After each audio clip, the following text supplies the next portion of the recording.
السلام علیکم معزز خواتین حضرات، پروگرام رائٹ اینگل کے ساتھ میں ہوں علی ممتاز۔ ناظرین، اگر ہم شہر قائد کراچی کی بات کریں، ساتھ ہی ساتھ حیدرآباد کی بات کریں، تو ہمیشہ سے متحدہ قومی موومنٹ کا ہی میئر، ڈیپٹی میئر اور تمام جو چیئرمین تھے وہ اکثریتی متحدہ قومی موومنٹ کی ہوا کرتے تھے۔ لیکن پہلی مرتبہ اس طرح سے ہوا ہے کہ کراچی کا میئر اور حیدرآباد کا میئر، ڈیپٹی میئر بھی پاکستان پیپلز پارٹی سے ہیں۔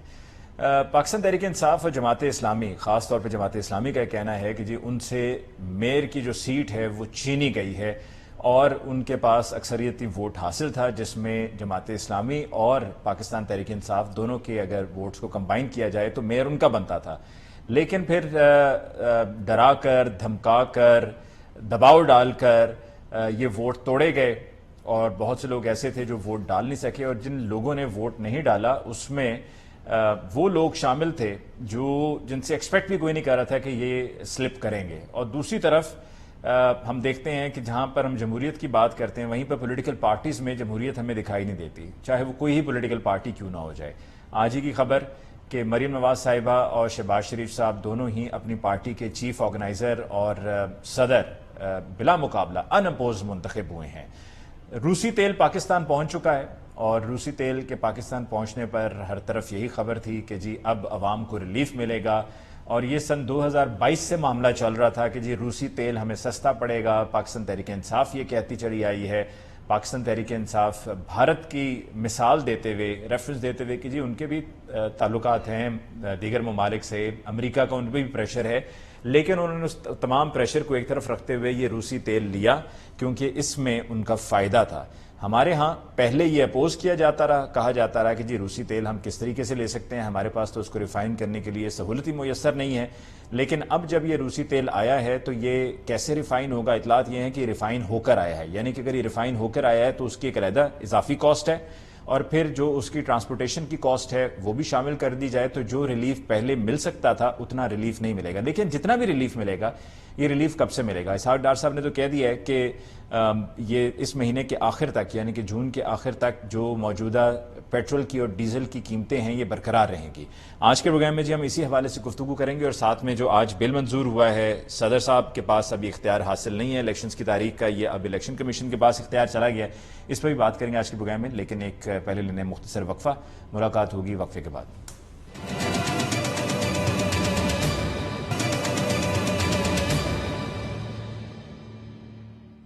Welcome back after break. جی آج کے پروگرام میں ہمیں جوائن کیا ہے بھیملینڈ سے رانا احسان افضل صاحب نے۔ رانا صاحب کا بہت بہت شکریہ کہ آپ نے ہمیں جوائن کیا ہے۔ پاکستان پیپلز پارٹی سے ہمیں جوائن کیا ہے عاجز دھامرا صاحب نے۔ دھامرا صاحب آپ کے بہت بہت شکریہ for joining us in the show tonight.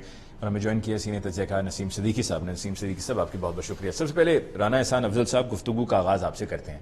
تمام پولیٹیکل پارٹیز کہنے کو تو جمہوریت کی بات کرتی ہیں، لیکن اگر ان پولیٹیکل پارٹیز کے اندر جھانک کے دیکھا جائے تو ان پارٹیز کے اندر کیا جمہوریت ہے؟ جیسا کہ آپ کی پارٹی کے صدر کا انتخاب ان اپوزڈ شہباز شریف صاحب، چیف آرگنائزر ان اپوزڈ مریم نواز صاحبہ، تو ہم جمہوریت کی بات تو کرتے ہیں لیکن کیا ہم اس پر عمل نہیں کر سکتے ہیں؟ کیا ہمارے لیے اس پر خود اپلائی اپنے پہ کرنا مشکل ہے؟ بسم اللہ الرحمن الرحیم۔ دیکھیں، آج جو ہمارا یہ فنکشن تھا، جو کہنے جنرل باڈی کا اجلاس تھا، اس میں ہر آدمی کے پاس حق تھا کہ وہ بات کر سکتا تھا، پروٹیسٹ کر سکتا تھا، چیلنج کر سکتا تھا، تو کسی نے زبان بندی نہیں کی ہوئی تھی۔ دیکھیں، یہ ضرور کہا جا سکتا ہے کہ اگر کوئی بندہ اعتراض کرے یا پروٹیسٹ کرے یا چیلنج کرے تو اس کے ساتھ بعد میں پارٹی کیا برتاؤ کرے وہ علیحدہ بات ہے، لیکن وہ اپرچونٹی ہر ایک کے پاس موجود تھی۔ تو یونانیمسلی اگر وہ ان اپوزڈ الیکٹ ہوئے تو یہ پارٹی کی ول کے ساتھ الیکٹ ہوئے ہیں۔ ہاں، لیکن میں آپ سے یہ ایگری کروں گا کہ ہماری جو پارٹیز ہیں ان کو بھی بڑا لمبا سفر کرنا ہے۔ جو جمہوری روایت جو پائی جاتی ہے فرسٹ ورلڈ ممالک میں، جس طرح مثال کے طور پہ یو کے میں، تو وہ وہاں ابھی کوئی جماعت پاکستان کی پولیٹیکل پارٹی وہاں نہیں پہنچی، چاہے وہ انٹرنل الیکشنز ہو، انٹرنل رولز ہوں پارٹی کے، وہ اس لحاظ سے چیزیں میچور نہیں ہیں۔ لیکن اس کی وجہ میں سمجھتا ہوں کہ جو ڈکٹیٹرز پاکستان میں آتے رہے اور جس طریقے سے پارٹیز جوڑی توڑی جاتی رہیں، وہ اس کا ایک میجر فیکٹر ہے کہ پارٹیز ایک نیچرل ایوولوشن کے اندر جو ہے، جو ملتی ہے ان کو، جس کے اندر آہستہ آہستہ چیزیں امپروو ہوتی ہیں، میرٹ آتا ہے، وہ چیزیں نہیں آ سکتی پاکستان کی جمہوری جماعتوں میں, اور ابھی بڑا لمبا سفر ایک جو ہے وہ ہمیں کرنا پڑے گا. اگر ان انٹرپٹیڈ جو ہے وہ معاملہ چلے تو ضرور پارٹیز میں امپروومنٹ آئے گی. ٹھیک. رانا صاحب آپ نے کہا ماضی میں پارٹیز کو جوڑا اور توڑا جاتا رہا. میثاق جمہوریت کا مقصد یہی تھا ٹو ریٹرن ٹو ڈیموکریسی, اور جس وقت چارٹر آف ڈیموکریسی پہ نواز شریف صاحب نے اور محترمہ بینظیر بھٹو شہید صاحبہ نے اس پر دستخط کیے تھے, وہ دور ایسا ہی تھا کہ وہاں پر ڈیموکریسی کا واپس آنا اور جمہوریت کا بحال ہونا بہت ضروری تھا. پھر آپ ہی کی پارٹی اور پاکستان پیپلز پارٹی بھی کہتی رہی, 3.5 سال میثاق جمہوریت کا حوالہ دیتی رہی پی ٹی آئی کی گورنمنٹ میں, پھر میثاق معیشت کی بات کرتی رہی بار بار. تو اب جب ہم دیکھ رہے ہیں کہ دوبارہ سے جوڑ توڑ ہو رہا ہے پولیٹیکل پارٹی, ایک مخصوص پولیٹیکل پارٹی کو لے کر, تو کیا ہم اب جمہوریت سے دور ہو گئے ہیں, اور ہم کیا اب جمہوریت کے سپورٹرز اور اس کے خواہش مند نہیں رہے ہیں, یا اب ہم اس پہ کمپرومائز کر گئے ہیں کہ ایسے ہی چلنا ہے, یہی جمہوریت ہے؟ لیکن سب سے پہلے تو 9 مئی سے اگر ہم پہلے چلے جائیں تو ایکسٹریم پولرائزیشن تھی اور ہے بھی, آج بھی ہے, جہاں اب سیاسی سٹیک ہولڈرز جو ہیں وہ اس حد تک چلے گئے کہ وہ مذہبی کارڈ استعمال کرتے ہیں ایک دوسرے کے خلاف کہ ہم جہاد کر رہے ہیں, ایک دوسرے کے ساتھ بیٹھنے کے لیے تیار نہیں ہیں. اور یہ کوئی ایک اچھا جمہوری ماحول نہیں ہے. لیکن اس کے لیے میں تو عمران خان صاحب کو رسپانسبل سمجھوں گا, جو کہ انکیپیبل ہیں کہ وہ اپنے اپوزٹ پارٹی کے ساتھ بیٹھ سکے. تو ان کی وجہ سے بائی دا وے سر, آپ نے بھی ایک دفعہ اپنے نام لیا, پلیز ذرا دوبارہ نہ لیجیے گا, لائیو پروگرام ہے, اور آپ ہی کے انڈر مریم اورنگزیب صاحبہ کے انڈر ہی پیمرا ہے, اور پیمرا نے ہی وہ نوٹس جاری کیا ہوا ہے, تو پھر آپ ان سے خود ہی بات کر لیجیے گا, سمجھا لیجیے گا, میرا کوئی قصور نہیں ہے. نہیں, پیمرا مریم اورنگزیب کے انڈر نہیں ہے, وہ انڈیپینڈنٹ ادارہ ہے. لیکن آپ ٹھیک چلے, میں احتیاط کرتا ہوں. بات یہ ہے کہ 9 مئی کے واقعات کے بعد میں نہیں سمجھتا کوئی جوڑ توڑ ہو رہی ہے. یہ ضرور ہو رہا ہے کہ ایک جو 9 مئی کا واقعہ اس کے لیے اکاؤنٹیبلٹی ہوگی, اور جو لوگ اس میں رسپانسبل ہیں ان کو جو ہے وہ قانونی کارروائی کے اندر سے گزرنا پڑے گا. جو بھی آئین آپ کو کہتا ہے اس کے مطابق قانونی کارروائی ہوگی. لیکن میں ایگری کرتا ہوں کہ ایک پولرائزڈ ماحول ہے جو کہ ہیلدی نہیں ہے جمہوریت کے لیے. اصولی طور پہ یہ کیپیبلٹی جمہوری پارٹیز میں ہونی چاہیے کہ وہ نیشنل ایجنڈے پہ اکٹھے بیٹھے. لیکن جس طرح میں نے کہا کہ میں سمجھتا ہوں ابھی بڑا لمبا سفر ہے پاکستان کی جمہوری پارٹیز کے لیے. دیکھیں, میں ایک چھوٹی سی آپ کو مثال دیتا ہوں. میری ایک ملاقات ہاؤس آف لارڈ کے ایک ممبر سے ہوئی جو کہ جنرل سیکرٹری رہ چکے تھے لیبر پارٹی کے. تو انہوں نے مجھے بتایا کہ لیبر پارٹی کی 150 سال پرانی رول بک ہے لیبر پارٹی کی, اور اس میں ایک ایک چیز جو ہے وہ لکھی گئی ہوئی ہے کہ صدر کے کیا رولز ہیں, اور اگر صدر رولز وائلیٹ کرتا ہے پارٹی کا تو کس طرح اس کو اکاؤنٹیبل رکھا جا سکتا ہے. کمیٹی بیٹھتی ہے, اور کوئی چھوٹا سا بھی پارٹی ممبر جو ہے وہ صدر کو چیلنج کر سکتا ہے اگر وہ وائلیٹ کرے رولز کو. تو وہاں دیکھیں, یہاں تو اس طرح کا نظام نہیں ہے. تو بڑا لمبا سفر ہمیں ہے جمہوری پارٹیز کے اندر جمہوریت قائم کرنے کا, اور پھر اوور آل یہ سینس پریویل کرنے کا کہ جمہوریت کے اندر ایک دوسرے کے اوپر بہتان لگانا جمہوریت نہیں ہے. نیشنل ایجنڈے کے اوپر بیٹھنا جو ہے اس کو جمہوریت کہتے ہیں, کہ آپ اپوزیشن اور گورنمنٹ کا منیملسٹک ورکنگ ریلیشن شپ ایگزسٹ کرنا چاہیے نیشنل ایجنڈے کے اوپر. بالکل صحیح. عاجز دھامرا صاحب, میئر کا الیکشن ہوا اور ساتھ میں چیئرمین بھی ہوئے, ڈپٹی میئر بھی ہوئے. جماعت اسلامی کا حافظ نعیم الرحمان صاحب کا اور پی ٹی آئی کے شکوہ ہے, حلیم عادل صاحب نے کہا کہ جی آپ نے پی ٹی آئی کے لوگوں کو توڑ کے اپنے سیف ہاؤسز میں رکھا ہوا تھا اور ان کو ووٹ نہیں ڈالنے دیا گیا, اور یہ میئر کی کرسی چھینی گئی ہے. تو اس سے کیا حاصل ہوگا عاجز دھامرا صاحب؟ اگر ڈالنے دیتے ووٹ ساروں کو, اگر جا کر لوگ آپ کو پھر سپورٹ کرتے تو کرتے, لیکن ان کو غائب کرنا یا ان کو ووٹ نہ ڈالنے دینا. بسم اللہ الرحمن الرحیم. دیکھیں, بڑا آپ نے اچھا اور بنیادی سوال کیا ہے. جہاں تک آپ نے حافظ نعیم صاحب کی بات کی ہے تو مجھے ان کے جو درد ہے اس کا احساس ہے. ظاہر ایک شخص نے ہرو بھرو ایک میئر بننے کی جو ایک خواہش کی تھی وہ اپنی جگہ پہ, شاید ان کا یہ پہلا اور آخری موقع تھا. نہیں, میں کہہ رہا ہوں پولیٹیکل پارٹیز کو ضروری تو نہیں کہ آپ الیکشن لڑتے ہیں کسی کرسی پہ بیٹھنے کے لیے اور کرسی نہ ملی تو آپ کی سیاست ختم ہو جائے. ایسا نہیں ہونا چاہیے, خدا نہ خواستہ ایسا نہیں ہونا چاہیے, چاہے وہ جماعت اسلامی ہو یا خود پیپلز پارٹی کیوں نہ ہو. مگر بات یہ ہے کہ اگر کوئی آئینی پیرامیٹر میں اور ملک کے مفاد کو مد نظر رکھتے ہوئے کوئی پولیٹیکل پارٹی اگر